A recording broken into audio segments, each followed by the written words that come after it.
ভালোবাসা কখনই সহজ নয়, বিশেষ করে যখন জীবনের পথে আসে অপ্রত্যাশিত বাধা।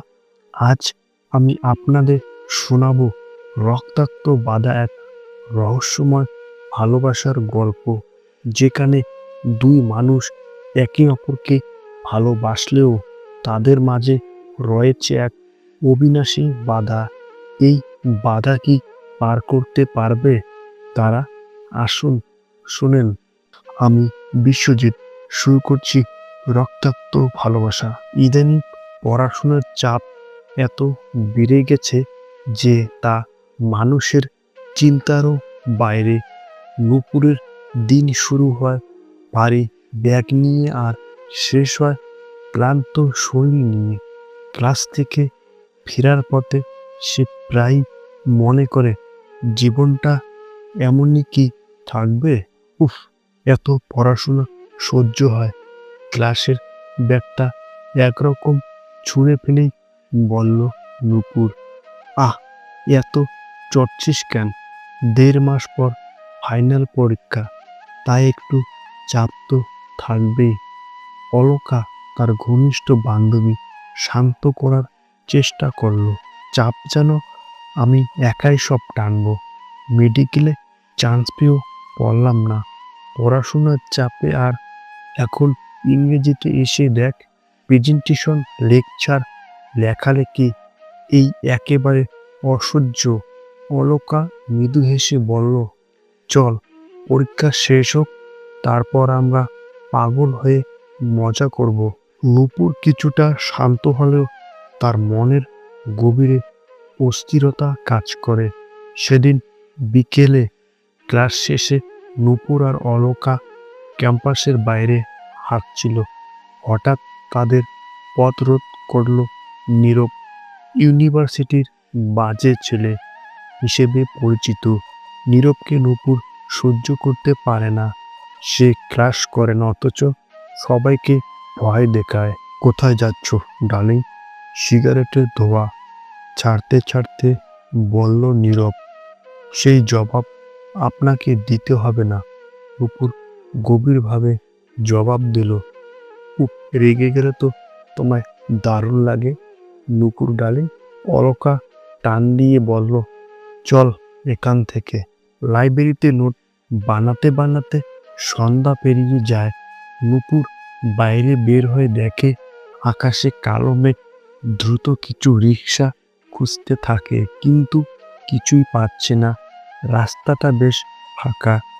আর হঠাৎ খেয়াল করলো কালো আলখালা পরা কয়েকজন লোক তাকে অনুসরণ করছে। তাদের দৃষ্টি এতটাই তীক্ষ্ণ যে নুপুরের রক্ত হিম হয়ে যায়।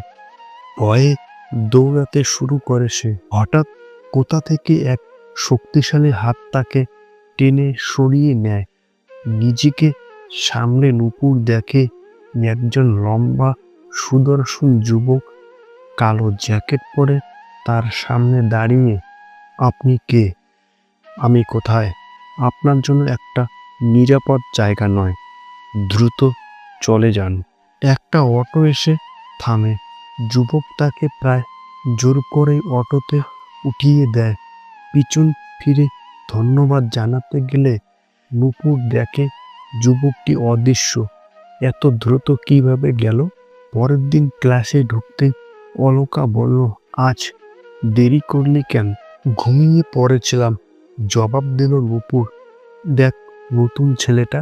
নুপুর বিস্মিত হয়ে দেখে কাল রাতে যে যুবকটি তাকে বাঁচিয়েছিল সেই তার ক্লাসে বসে আছে। তারপর নুপুর বলল, তুমি এখানে? অলকা অবাক হয়ে বলল, তুই ওকে চিনিস? না মানে কিছু না। অলকা আগ্রহ নিয়ে ছেলেটির সঙ্গে পরিচিত হয়। ছেলেটি নিজের নাম বলে অজয়। নুপুরের মনে অসংখ্য প্রশ্ন জাগে। পরবর্তী কয়েকদিন নুপুর লক্ষ্য করে অজয় খুবই অদ্ভুত। সে কারো সঙ্গে মেশে না, সবসময় পড়াশোনায় ডুবে থাকে। নুপুর কৌতূহলবশত তার পিছনে কিছুটা সময় ব্যয় করতে শুরু করে। অজয়ের প্রতি আকর্ষণ দিন দিন বাড়তে থাকে। সে বুঝতে পারে অজয় তার জীবনে কিছু একটা ভিন্ন মাত্রা যোগ করেছে। রাতে নূপুর ঘুমায়, কিন্তু মাঝরাতে ঘুম ভেঙে যায়। মনে হয় কেউ তার ঘরে দাঁড়িয়ে আছে, আলো জ্বালিয়ে। কাউকে দেখতে পায় না। পরের দিন ক্লাস শেষে অলকা জোর করে নূপুরকে ক্যাপোতে যেতে বলল। আজ একটা মজার দিন করব। নূপুর চল। তারা দুই বান্ধবী ক্যাপোতে ঢোকে। নূপুর খেয়াল করলো অজয় এক কোণে বসে বই পড়ছে। তোর সঙ্গে দেখা হলে আমার দিনটা ভালো যায়, মৃদু হেসে বলল অজয়। নূপুর কিছু না বলে তাকে দেখে পরীক্ষা ঘনিয়ে এলো। নূপুর ঠিক করে পরীক্ষার শেষ দিনে সে অজয়কে তার মনের কথা বলবে। কিন্তু পরীক্ষার দিন অজয় হঠাৎ নিরুদ্দেশ হয়ে যায়। তারপর নূপুর রাজেনকে বলে, অজয় কোথায়? পরীক্ষার মাঝে চলে গেছে। নূপুর হতাশ হয়ে রাস্তায় হাঁটতে থাকে। হঠাৎ তার পিছনে সেই কালো আলখাল্লা পরা লোকগুলো। তাদের মুখোমুখি হয়। অজয়, তোমাকে ওদের ধরতে দেব না। কিছুক্ষণ তীব্র বাক বেতনটার পর লোকগুলো পালিয়ে যায়। তারপর নূপুর বলে, তুমি কে? অজয় মৃদু হেসে বলল, তোমার রক্ষক। নূপুরকে অজয় জানায় সে মানুষ নয়, সে এক অভিশপ্ত ভ্যাম্পায়ার। নূপুর তাকে ভালোবাসার কথা বললে অজয় কষ্ট পায়। তুমি কিভাবে আমার মতো একজনকে ভালোবাসবে? আমার জীবন অন্ধকার। তুমি যেই হও, আমি তোমাকে ভালোবাসি। তাহলে আমি তোমার স্মৃতি মুছে দেব। নূপুর অসহায়ভাবে তার দিকে তাকিয়ে বলে, তুমি আমাকে ভুলিয়ে দেবে? অজয় মৃদু হাসি নিয়ে বলে, তোমার মঙ্গলের জন্য এটাই ঠিক। অজয়ের স্পর্শে নূপুর স্মৃতি হারায়। সে জানে না কিভাবে তার জীবনে এই শূন্যতা এসেছে।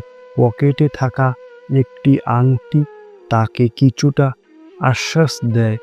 তার জীবন থেকে হারিয়ে যায় এক রহস্যময় অধ্যায়। অজয় তাকে দূর থেকে রক্ষা করতে থাকে, কিন্তু কখনো সামনে আসে না। এইভাবে ভালোবাসা আর ত্যাগের এক অদ্ভুত গল্প শেষ হয়। নূপুর আর অজয় একে অপরকে মনে না রেখেও অদৃশ্যভাবে জুড়ে থাকে।